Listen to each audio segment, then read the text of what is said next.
Welcome back to Let's Talk to Animals, the podcast all species can enjoy together. My name is Shannon Cutts. I am an animal sensitive and intuitive, a Reiki master practitioner, and an animal communication teacher with animallovelanguages.com. And for our purposes here today, I am also your friendly neighborhood hostess and guide through the wild, wise, and wonderful world of interspecies communication. Call me crazy, but I truly believe that animal communication has the power to save, heal, and restore our planet for all species to enjoy and share. When we learn to communicate with one another, we begin to realize we are so much more alike than different. We care about each other. We become friends. On this podcast, we talk about what the animals have to say and share, and why our pets truly are our partners, empathic friends, and teachers. I am so glad you have joined us here for this fresh new episode of Let's Talk to Animals. So let's dive in.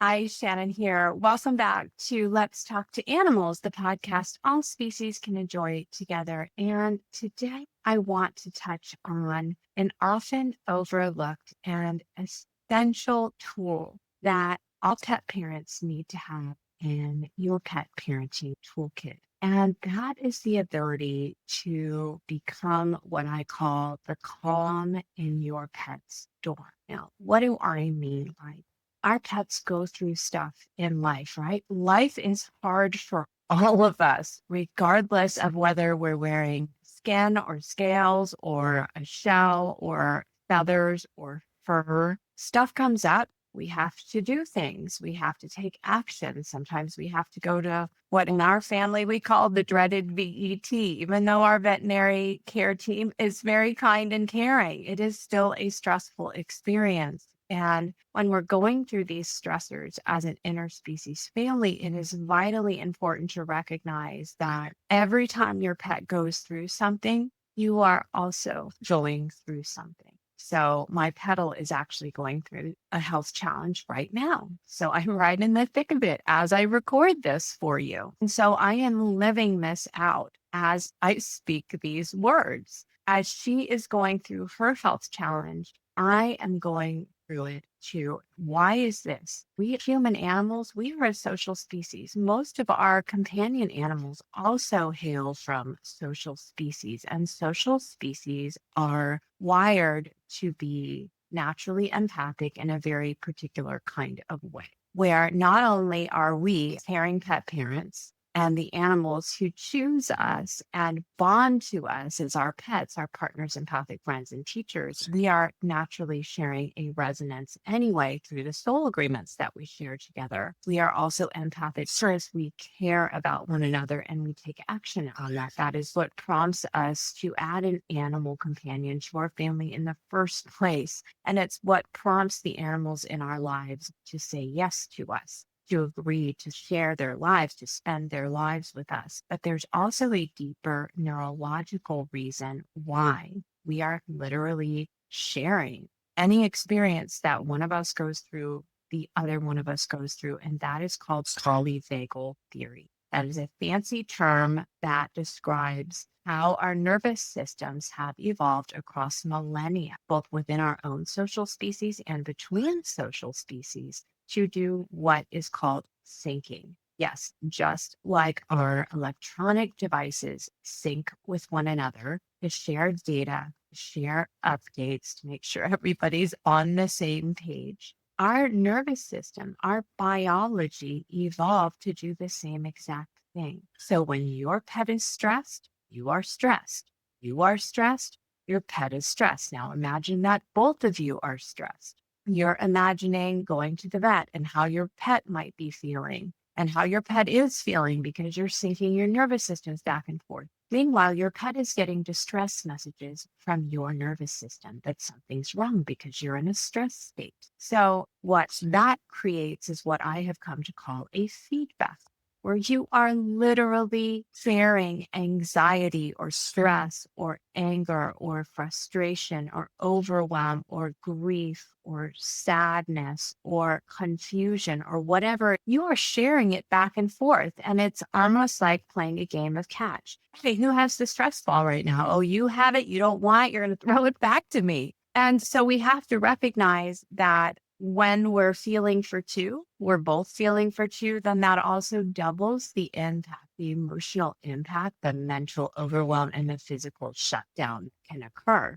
It's not uncommon for me. Maybe you can relate to this too. When one of my animals is going through something, let's say a digestive upset, that I also get a tummy ache. When our dachshund Flash Gordon developed an infection above his eye, my eyes started to hurt before I realized that he had infection brewing. That's a very primitive neurological form of body syncing, which is something I teach inside my Animal Communication Adventure to Fluency program. And you can learn to do it on purpose in a proactive format, but it happens quite naturally for many of us in a reactive format because we're wired for this. There is nothing in our biology that says that isn't normal or natural to share potentially life-saving information about danger or safety and opportunity back and forth between members of a flock or a herd or a pack or a tribe.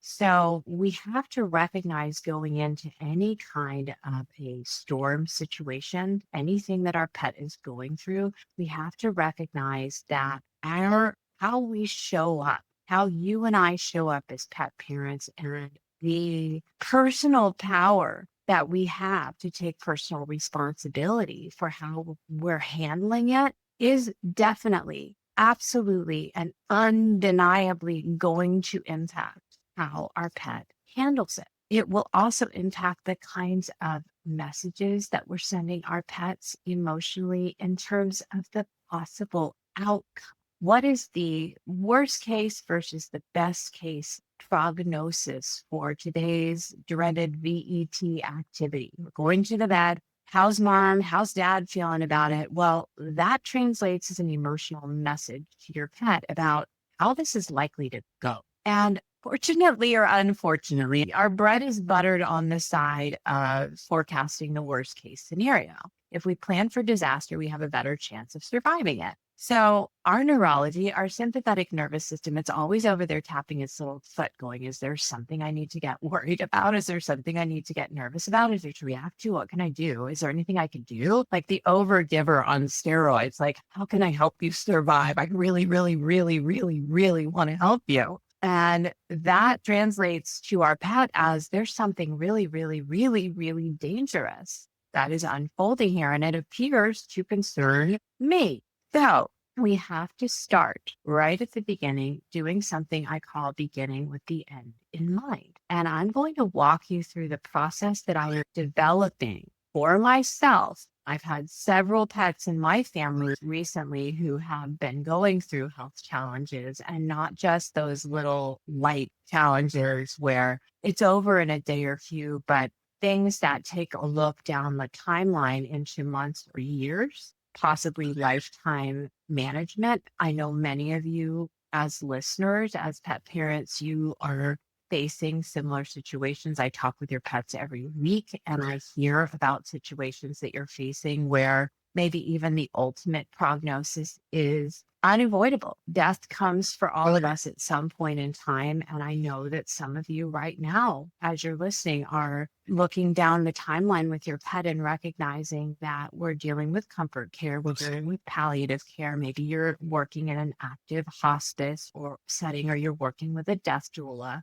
and you're doing your utmost to co-create your pet's end of life. The most important conversations we can have with our pets. It's a conversation I have every week. I call it the last wishes conversation, where we talk with your pet about what they want their death experience to be like. So I'm not painting a Pollyanna toxic positivity type of picture here. When I say begin with the end in mind, we're not talking about ask for a miracle in every situation, although that possibility is always there and we never want to rule it out. But what we're looking at is beginning with the end in mind in terms of how do I want to be there for my pet through this storm that we're going through together, whether it's just a tiny little afternoon thunderstorm or it is a giant hurricane like the kind we get down here in Texas sometimes. How do I want to show up? And what can I do right here, right now to feel just a little bit better than how I'm feeling right here, right now, so that my pet can feel a little bit calmer, a little bit more easeful, so that we can continue to walk through this process together and not look back and see a string of nightmarish memories, but see an evolution of a closer connection of trust, an increased level of calm and harmony, and a beautiful journey of showing up to support one another from the best possible feeling space. Now, this is an old hack that I learned from reading Esther Hicks' books back in the day before we had all these groovy YouTube videos about the same. And in the particular book I was reading, and I'm blanking on the name of the book right now, but it was talking about how difficult it is to get from A to Z, emotionally speaking. It's really, really hard to start at overwhelm or panic or grief and go to joy and unconditional love and contentment. So the strategy needs to get chunked down. And we need to take a look at, well, I'm in absolute panic right now. So the chances of me jumping all the way to contentment in one single leap, I just checked, I'm not wearing a cape. It's probably pretty small, but I might be able to get from blind panic to anxiety. So how might I go about that? And then from anxiety, I might be able to go to maybe mild anxiety. And then from mild anxiety, I might be able to go to a soft level of overwhelm. And from a soft level of overwhelm, I might be able to go to a little bit of energy and inspiration. And in this way, we slowly recalibrate ourselves emotionally into a better feeling space. And that in turn frees up a little bit of energy, like soft overwhelm, not the same as blind panic. So we're already releasing a little bit of energy back into our system. And from there, we might be able to get to a little bit of inspiration and a little bit of guidance and curiosity about how might I be able to work with this. Why? Because energy is getting freed up in our system. Our whole neurological system is not completely consumed with this blind panic response we're having. So the tasks that I'm going to walk you through is going to highlight basically how you can help yourself so that you can be there for your pet no matter what they're going through. So where we want to start, we have to recognize, and this is something that, I sat through all the biology classes too, but I don't remember any of that because it wasn't practical for me. I didn't understand why or how I was going to be able to use any of the information. And if your brain works anything like mine, if I'm not actually doing something with the information right away, I'm probably not going to retain it, at least not beyond test taking day. So it took me a long time. I'm in my 50s now, and I'm just starting to really learn about how my own nervous system works. And this is a huge part of what I teach my animal communication fluency students, because we need to know this. And our pets already know it because they're living it. So the first thing you need to know is that your sympathetic nervous system, your fight, flight, freeze, tend, or befriend aspect of your nervous system, the part of your nervous system that is designed to keep you safe and evolving. So this aspect of your nervous system evolved to detect, to send and receive two types of messages of danger and messages of safety and opportunity. And for that reason, it is wired to respond to what we might call acute threats or opportunities. And acute threats or opportunities are threats or opportunities with a specific start time and a specific stop time. And this works really well when there's a saber-toothed tiger chasing us. We know that within however many yards, as far as we can go before the saber-toothed tiger overtakes us, we know that there is going to be a time-sensitive outcome and end game to this. We're either going to survive the experience or we're not. Either way, our nervous system is going to power down. It's going to stand down. It's going to stop pumping out adrenaline And cortisol, which if you're not familiar, cortisol is called the silent killer for a reason. It is deadly in toxic quantities, which is what happens when our sympathetic nervous systems don't get the all clear signal. What kinds of situations might trigger a sympathetic nervous system not getting an all clear signal? Well, ongoing health issues, ongoing behavioral issues, ongoing interspecies conflict issues,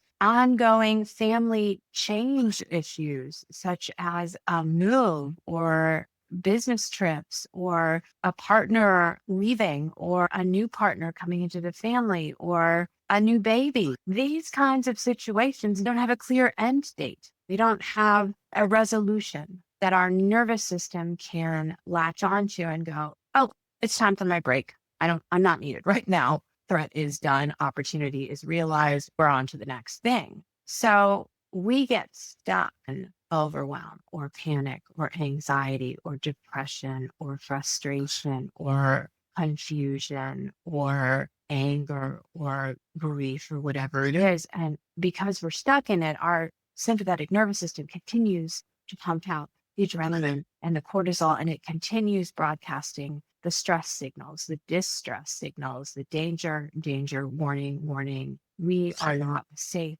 signals. And if your pet is perfectly healthy, they are often in a place to actually help you turn off your sympathetic nervous system. They're going to come, they're going to cuddle with you, they're going to fly and sit on your head, they're going to jump in your lap, they're going to put their paws on your knees and look at you with such love. But when your pet is not, whether it's mentally, emotionally, or physically, or even relationally, if there's conflict within your interspecies family, then they don't have the capacity to comfort you. And your lack of comfort, your discomfort, your distress, your dis-ease is further reducing their capacity. So that's kind of the big setup for this process that I am about to teach you, which is a whole lot simpler than what I just talked about. So that's the biology and the neurology part of it, understanding what is going on within you neurologically when your pet is compromised in some way, or when you're compromised in some way, or when you and your pet are compromised together. So the very first thing that you need to do, that we need to do as pet parents, is we need to tell your sympathetic nervous system that there is no threat. It can stand the heck down. How do we do that? With the breath. It is so simple. This is going to blow your mind. There is a particular breathing pattern that I have been teaching for years. I have been using for years. I am using a lot right now. I use it every night when I go to bed. I wake up every morning and I use it if I wake up in the middle of the night. I use it when I'm going to the vet with Petal or any of our pets. I use it anytime I have a stressful moment. I'm training my nervous system. I'm continuing to train it to go there first. This is my go-to resource for any type of a stress response, any type of emotion that I'm not keen to feel more of. I call it a parasympathetic breathing.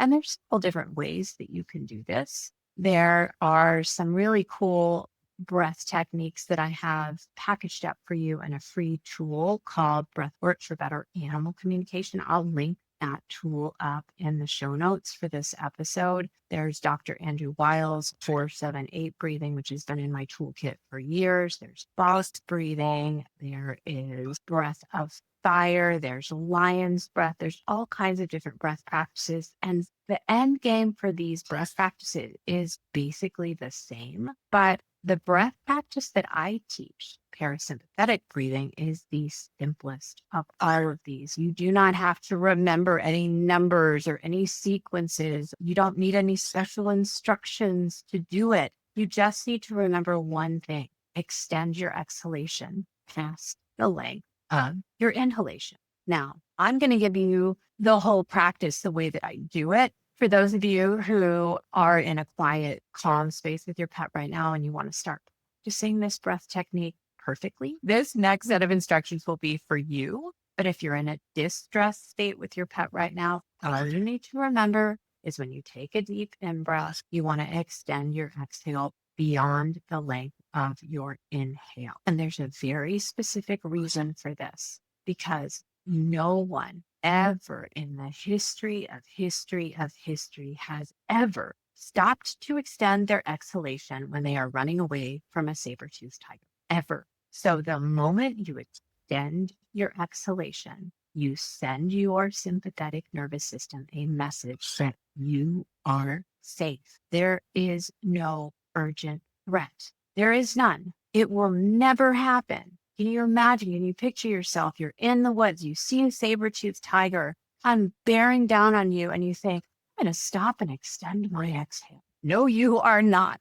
And no animal on this planet would either. So if you want to do this practice imperfectly because you need it right in this moment in time, just take it and run with it. If you want to do it perfectly, then this is what I like to do. First, exhale. Exhale everything out of your lungs. Why? Because studies show that most of us use about 40% of our lung capacity at any given time, which means up to 60% of the biomass inside of our lungs is not oxygen. It's not fresh. It's not replenishing. It's stale. It's toxic. It's old stuff that we don't need. Given that our lungs are the power plant to provide oxygen to all of the billions of cells at the farthest reaches of our physical organism. This means that if we're only using 40% of our lung capacity, then only 40% of the cells in our body are getting oxygen. That means 60% are in fight, flight, freeze. They are sending tiny little distress signals back up through the peripheral nervous system, through to your central nervous system, saying, help, help, I'm suffocating, I'm dying. And we wonder why we live in a low-grade state of systemic stress without even being able to pinpoint what the heck is even wrong. Why am I even feeling stressed? It's because your cells are suffering.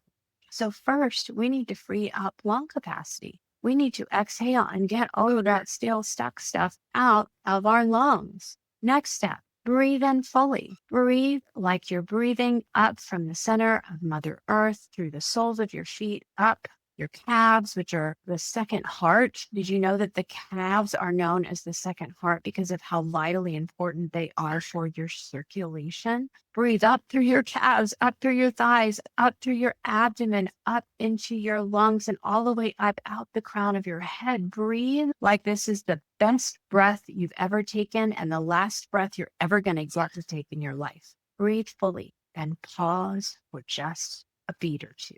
1, 2, 3, 4. You can count if you like, and then extend that exhalation and breathe out like every house plant in your house and in the entire neighborhood is counting on you to provide them with carbon dioxide. Breathe until your lungs are so empty and so clean that it's like walking into a brand new room that's never been occupied, that's never been used.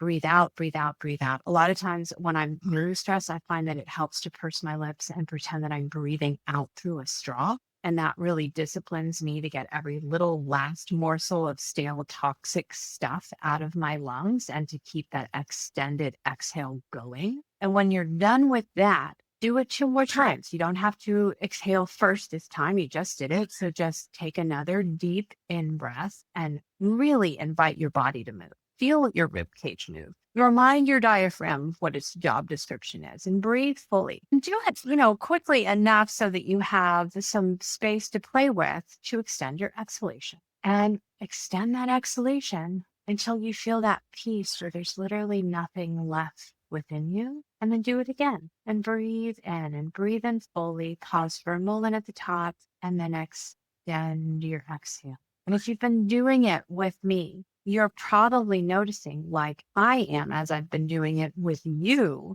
I'm already feeling calmer, even though little Petal is giving her stress alerts and I'm aware of those. As I mentioned, we're walking through it right now. I have noticed as I was breathing, she got a little bit calmer. And if you've been listening along, you probably noticed that too. So it can be really interesting to do this with our pets. It's a great tool to have for all kinds of situations. If your pet just gets triggered by something, maybe they're working through something, you're helping them through something like separation anxiety or chronic anxiety. Pet nervous systems can get stuck in a chronic anxiety point, and it can be hard to shake them loose. And that feedback loop I described earlier doesn't help any. So by taking some time to reset your nervous system, you're giving them a fresh perspective on a possible way to feel that might feel just a little bit. Now, this is step one. So we spent quite a bit of time on step one because I have found that most of us don't understand how our nervous systems work, and we don't understand how to help ourselves when we get stressed on our pet's behalf. We know that we're stressed. We know that it doesn't help them. We know that we want to calm down, but we don't actually have the practical tools to actually do it. So this is the practical tool to actually do it. And there's all kinds of other tools that you can try. Another favorite is just noticing that gravity is holding me down on this earth somehow. I don't know how. It's the biggest mystery. And it's such a mystery when I start to think about how is gravity holding me down? How does gravity work? Gravity is so mysterious. Wow, I can feel it. What might it be like to not feel it? What if I were an astronaut? What if I was in space? It takes your mind out of the worry spot and places it into one of the most important foundational places for any kind of animal communication conversation, which is noticing, wondering, and getting curious. So it doesn't have to be wondering about gravity. It could be wondering about the houseplant in the corner of the veterinary waiting room and how long it's been there and whether it needs water and what species, what varietal it is and how old it is. So just giving yourself something to wonder about. This is not checking out. It kind of sounds like that, but it's not actually checking out of the emotional experience that you're having. It's giving your nervous system a little breather. Pair this with the parasympathetic breathing that I just taught you to reset, giving you something to focus on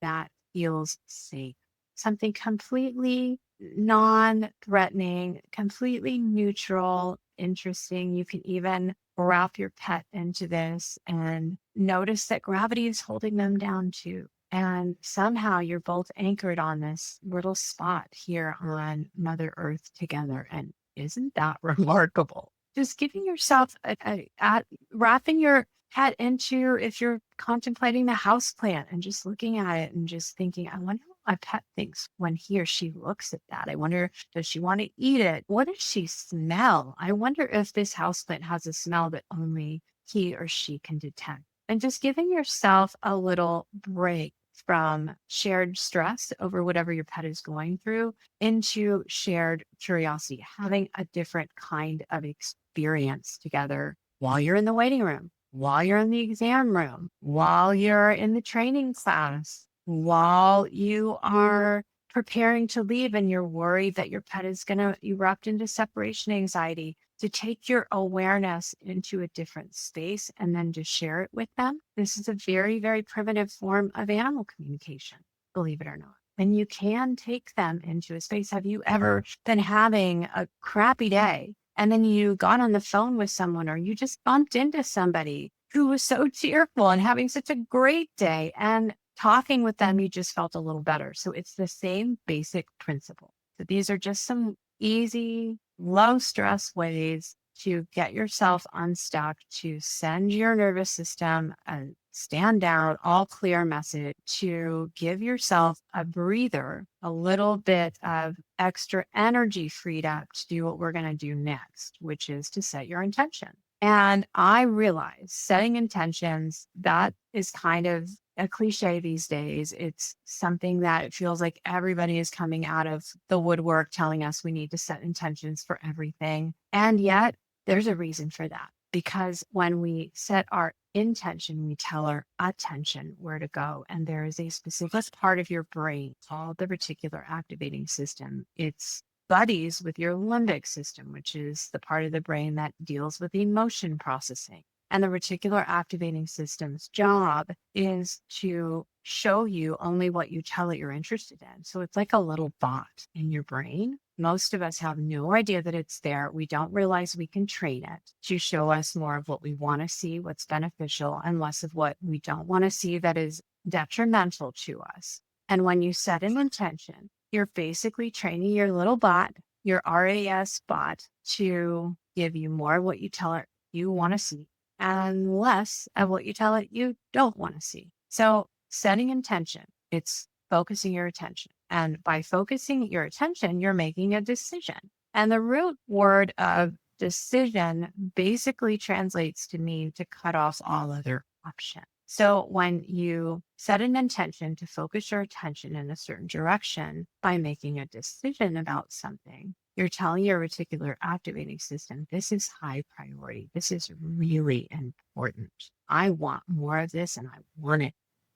And setting intention doesn't have to look like toxic positivity. It doesn't have to look like whitewashing what's really going on here. In fact, it's not really about that at all. It's about how do I want to feel moving through this experience. I'll share the intention I set for my pedal as we're walking through this health challenge that we're going through together. Happy, healthy, slim, trim. That gives you a little hints about part of what we're going through. Calm and content pedal. That is my working intention. Happy, healthy, slim and trim, firm and content. And the intention that I set for myself is that I am going to be her champion, her advocate, the calm in her storm. So you can set an intention for the experience itself. You can set an intention for how you want your pet to feel. The goal, if you know how to communicate with your pet, you can ask them what their intention is. I'm lucky I know how to communicate. I'm a professional animal communicator. So I was able to dialogue with Petal. Ask her, how do you want to feel, sweetheart? I want to feel happy and healthy. The slim and trim part, I will admit, came from me and the vet, but that is very beneficial towards and very much fueling the happy and healthy, given that she's in a kind of a hormone firestorm that's been exacerbated by some underlying health issues. And that calm and contentment, we both want that. So you can take a look at setting an intention for yourself. So I want to be her champion. I want to be her advocate. I want to be the calm in my Petal's storm. Petal, after communicating with her, I want to be happy, healthy, slim and trim, which fuels that. That gives me kind of my marching orders and where I need to focus my advocacy and my championship of her health needs, and calm and content. And when we bring that together, you can see that we are not saying, my intention is for all of this to just go away. My intention is for my pet to make a miraculous recovery. My intention is for the separation anxiety, the high sensitivity, the cancer, the kidney disease to magically disappear. Sure, that would be great. But if you do want to set an intention like that, then what I would encourage you to do is, using the examples that I gave you, don't focus on the goal itself. Again, focus on how you feel when you achieve it. So let's say you do want to say, I set the intention that my pet makes a full and complete recovery from cancer. That is a powerful intention. And if you're not sure, we can always have a communication session and ask your pet what their part of your working intention is. But the important piece, the activating piece in this, the piece that your reticular activating system in your brain is looking for to give it guidance about what information to give you and what information to withhold from you, to move out of your direct line of sight, is the energy and motion behind it, the emotion, the feel. So let's say you are dealing with a cancer diagnosis for your pet right now. Imagine you're sitting in the vet clinic right now, right here and now. You are sitting in the vet clinic. The vet walks in, hands you a paper, says, we just got your pet's test results back and the cancer is gone. How do you feel? Lock that in. That is what you want to focus on, because we're not just setting this intention and forgetting it. We are going to work with this intention every single day. And until such time as either the situation resolves or it evolves into something where maybe a different intention would be a little bit better suited to the circumstances. So let's take another example. Maybe you are preparing to leave and you are worried about your pet because your pet has separation anxiety. And what we tend to do in these situations, we humans, is we tend to forecast more of what we're already used to seeing. So that might look like you come back and the couch cushions are ripped up again, or the paint is stripped off the wall, or the furniture has been moved across the room, or your pet has peed and pooped in their crate and gotten it all over everything, or they've done themselves a harm trying to get out of their enclosure yet again. And so we're already forecasting the information our reticular activating system has gathered for us from past experiences. If we don't train it to do something different, to look for something different, to literally co-create something different, it's going to continue to give us more of this. And we're going to continue getting what we've always gotten, which is exactly what we don't want. So by feeling into this moment, when you're poised to cross the threshold, you're about to leave, and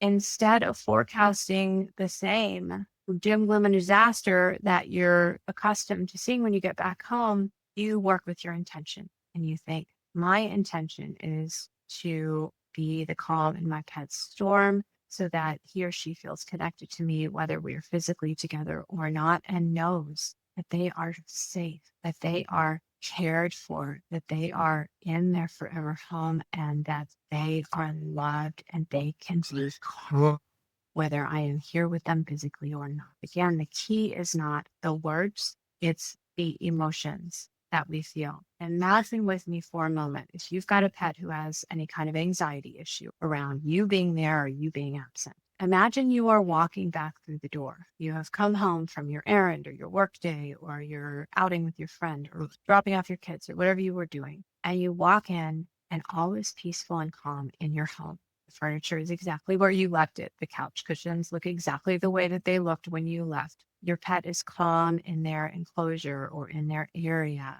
There's no mess. There's no smell. Everyone is chill and happy. How do you feel in this moment? The key is to do it as if it's happening right here, right now. Energetically, it is. Every time you feel the feeling, it's actually happening. And so your mission, if you will, when working with these intentions, is to hold that energy throughout your time away and bring it back in with you. Now, will this be the one and only thing that transforms your pet's ability to withstand separation from you in terms of physical proximity? It may be, it may not be. I often see that a combination approach is needed. However, this does tend to be the secret weapon, because above and beyond anything and everything else we try, behavioral retraining, new social skills, getting our pet a pet, getting them a friend, doing medication or homeopathy or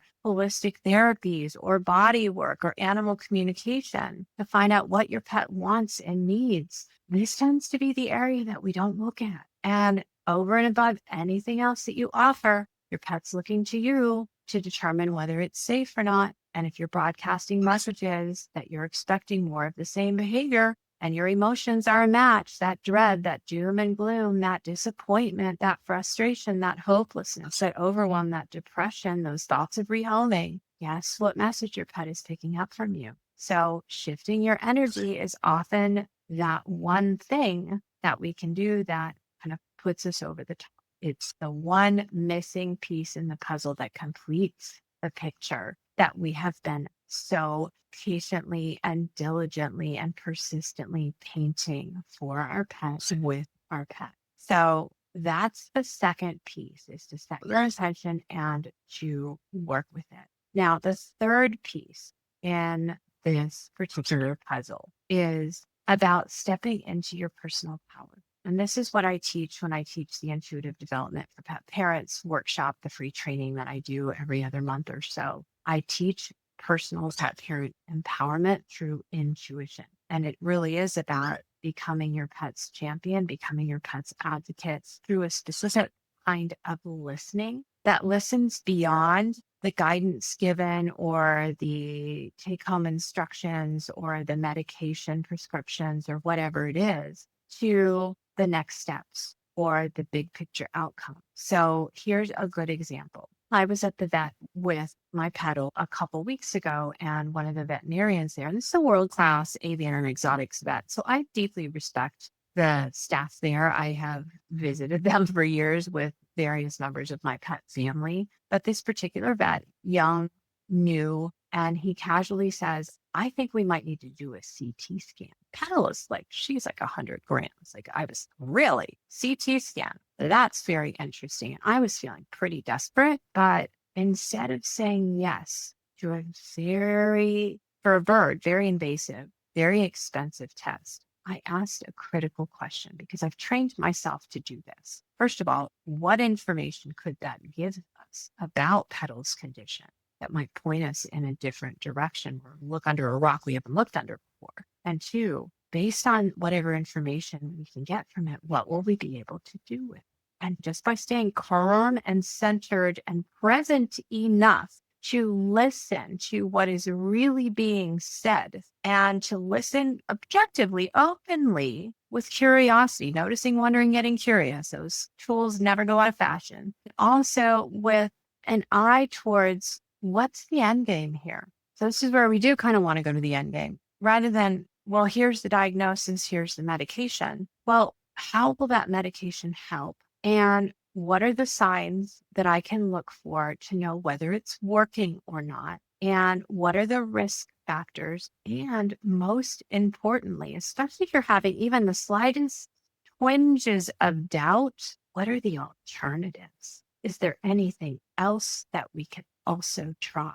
So when you're calm enough to step into your pet's storm, I was working with a pet parent client 2 weeks ago, and she was talking with a very well-known celebrity dog trainer who wanted to take her little puppy and send her away for a month to training camp. And this pet parent booked a session because she was just feeling very conflicted about it. And when we got to the root of it, we discovered that her intuition was screaming at her that this is not the right move for all kinds of reasons, including that it wouldn't help the relationship between this new puppy and her older dog, which was a key part of why she wanted the training in the first place. So when we're able to be calm enough, stay present, to monitor our feeling state, the energy and motion that is us, our emotions, our emotional state, our feeling state, then we can show up to listen objectively, critically, with curiosity, noticing, wondering, getting curious, taking a look at the bigger picture, not just, well, the vet wearing an official white coat with the credentials behind their name is telling me, or the trainer with all kinds of certifications and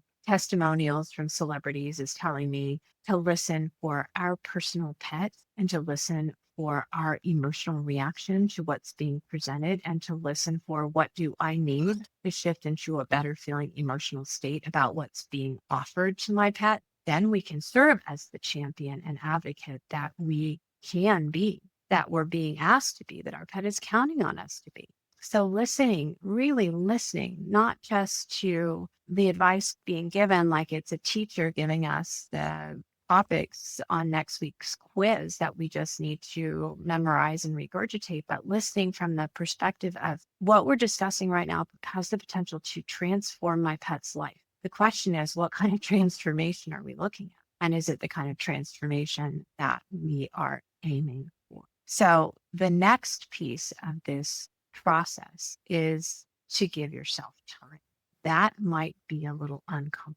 And that is also why this process that I'm giving you is not for triage situations. If your pet is in distress, that is a whole different situation. Last month, I rushed Petal to the emergency room twice in one day. I was doing the parasympathetic breathing, but I really didn't have time or emotional bandwidth or energy to do any of the rest of it. We just needed to get her seen and get her seen right away. She went into oxygen therapy for a little bit. She cleared her system and she was able to come home and she got better after that. But so this process, it can take a little bit longer. It takes less time once you've practiced it, but it can take a little bit longer at the outset. So it's good to start practicing it now with small issues, small tweaks and course corrects so that it gets into your neural wiring, so that your reticular activating system gets used to it. So it starts perceiving your life and the greater data field that it's constantly sifting through on your behalf from the lens of your calm inner state, the emotional set point that is most desirable for you, which stems from your intention and how you want to feel and feeling as if in each moment stepping through this process. And then you naturally realize I have time. So it might look like telling the vet, can I let you know? I want to sit with this and I'd like to think about it. And You don't have to say, I've got a bad vibe, I've got a good vibe. You don't have to give a timeline. You can just say, this is so much information. This is so valuable to me. Thank you so much for your professional insight and your guidance. And I'm going to take it home and sit with it.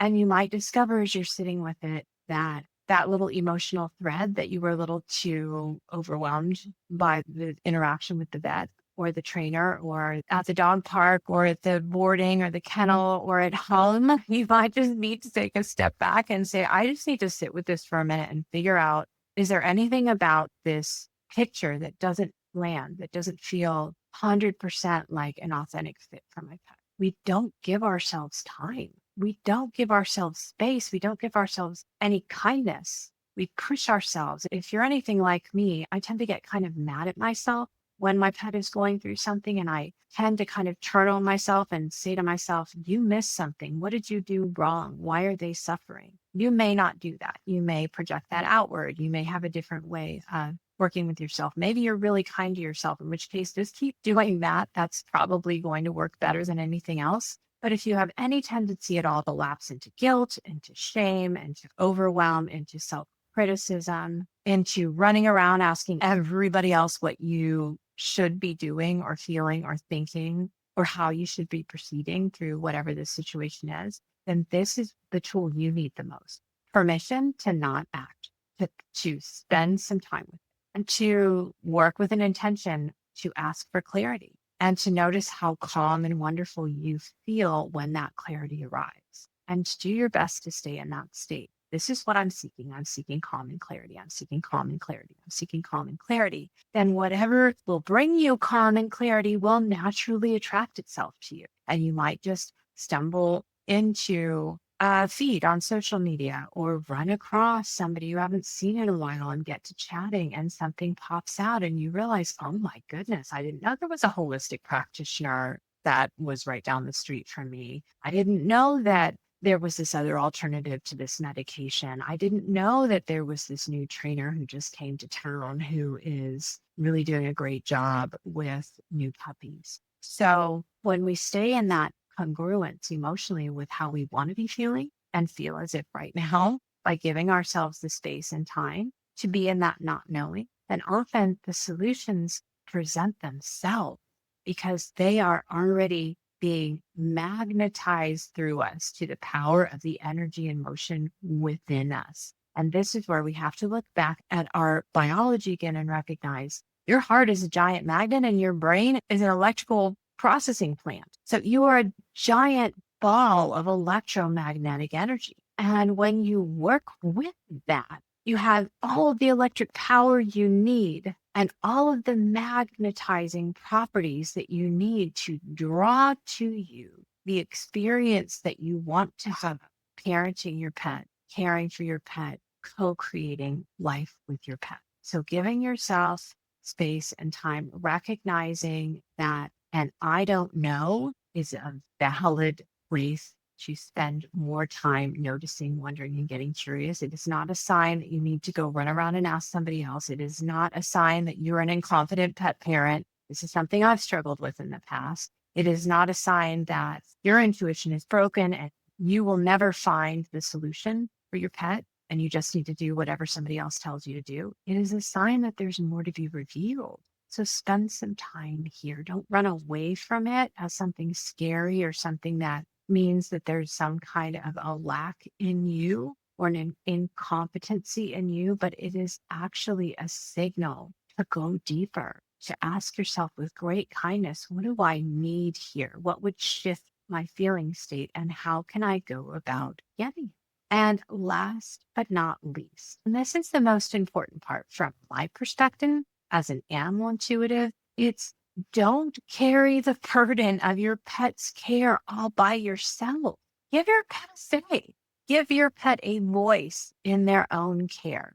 If you were going through something and you weren't able to talk in human words to tell people what you wanted, does that mean that your preferences, that your opinions, that your perspectives, your needs and your wants go away? Absolutely not. So that's you in your pet's skin. Your pet knows. They may not know in the thought-based way that we humans know when something is not right in their world, whether it's health, behavioral, relational, mental, emotional, whatever it is, but they know. And given the opportunity, they will share what they want and often what they need. The times when I have been talking with a pet and I have heard a very specific word, sometimes it's a part of the body, sometimes it's a certain essential oil, sometimes it is an image of something that when I describe it, I discover the pet parrot knows exactly what it is. I wouldn't have had any idea. Sometimes I will get information. I will never forget talking with this one dog who gave me this feeling on my gums of something really weird and kind of squishy. And to me, it felt kind of like eating Jello a little bit. And I was just at a loss for how to describe this to his mom. And I finally said, okay, look, I don't know how to say this, but somehow your dog has some kind of weird jelly-like sensation on their upper gums, and he really likes it. And I have no idea why he wants to tell you this or what it's all about. She says, I know exactly what that is. It was a holistic remedy she was giving him. And apparently it was tasty and he loved it. And she squirted it on his upper gums. And that was a gold star for mom. He was telling her, keep doing that. It's working. I like it. I feel better. So we can dialogue with your pet in all kinds of ways to find out, is it working? Is it helping? Is it not helping? What do you need? What do you need more of? What do you need less of? What have I not thought of yet that we could try together? Sometimes I find out that it's you that they really want to focus on. Sometimes the issues that you're dealing with your pets are what I call pet charades. And I did a whole podcast episode about that. So I'll link that up in the show notes for you as well. But sometimes it's really not an inner health or behavioral issue with them at all. It is an attempt to communicate with you. So actually communicating with them can go a long way to clearing up the confusion and resolving the issue. So that's number 5. So again, your simple 5-step process. You start with that parasympathetic breath to calm yourself the heck down, to open up a window of calm to your pet, a window of clear communication to your pet, sending them the message, it's okay, we can be calm, it's all right, we're going to get through this. Number 2, if you can, if it's not a triage situation, set your intention before you step into the situation. If you're in the situation right now, set it now. And then notice the emotional state that that intention puts you in and do your very best to visit every single day, to visit multiple times a day, to immerse yourself in that feeling state as often as you can. That will start your electric power plant in your brain. You like this, we want more of this, we'll do this more often. That will start magnetizing, your heart energy will start drawing to you congruent experiences. Then number 3, bring your listening ears. If you're calm, you can be present. If you're present, you can listen critically, objectively, and with an eye towards the bigger picture of what information will this give us? What can we do with it? What are the options? What's the timeline? What signs should I look for? All of those great questions that signal you are being your pet's champion and advocate. Number 4, don't rush yourself. Don't rush into anything. Don't push yourself. Befriend yourself. Give yourself time. If something doesn't feel quite right, take that as the sign that it is, not a sign that you're doing something wrong or that you're not cut out for this. And number 5, give your pet a voice in their care. Don't try to do it alone. They have insights you will never have about how they are doing and feeling in their own life. And the only way to gain access to those insights is to ask them. Whether you decide to do that through booking a pet session with me, and I will support you by serving as your interspecies translator, or you decide to come and join the Fluency program and you learn how to have these conversations for yourself. Either way, both paths lead to home. They lead to co-creating a happy, healthy, calm, content life with your beloved pet, whom you would do anything for, you would give anything for. And this is a simple 5-step process to help you both get there together. So I hope you have enjoyed today's podcast episode. If that is a yes, then please let me know. Leave a review, leave a comment. Let me know what else you'd like to hear about. Let me know what else you're curious about around this topic, around the topic of pet charades, around breath work, and other ways that you can support yourself so you can better support your pet. I always love to hear from you, and I enjoy your feedback and your great ideas and suggestions for what would best serve you. And please check out the rest of the show. We've got a wonderful 7 seasons worth of beautiful episodes, some featuring special guests, some featuring me talking about various topics that are feeling highly relevant to this deep, intuitive pet parenting bond that we empathic souls endeavor to build with our pets. And I'd love to hear from you which episodes are your favorite and the most nourishing and supportive for you. So please do enjoy these episodes. They are all here for you free. Anytime that you want to listen, if you're enjoying today's episode, please give us a like, a subscribe, please follow the show, and let me know how you and your pet enjoy this 5-step process. And I'll be back with you hopefully in the next 2 weeks. It's just me here in my little podcastosphere recording these episodes for you. So I do try my very best to get them out every couple of weeks, and look forward to doing so and being with you as often as I can here on Let's Talk to Animals. So I'm sending you and your animal family all my love and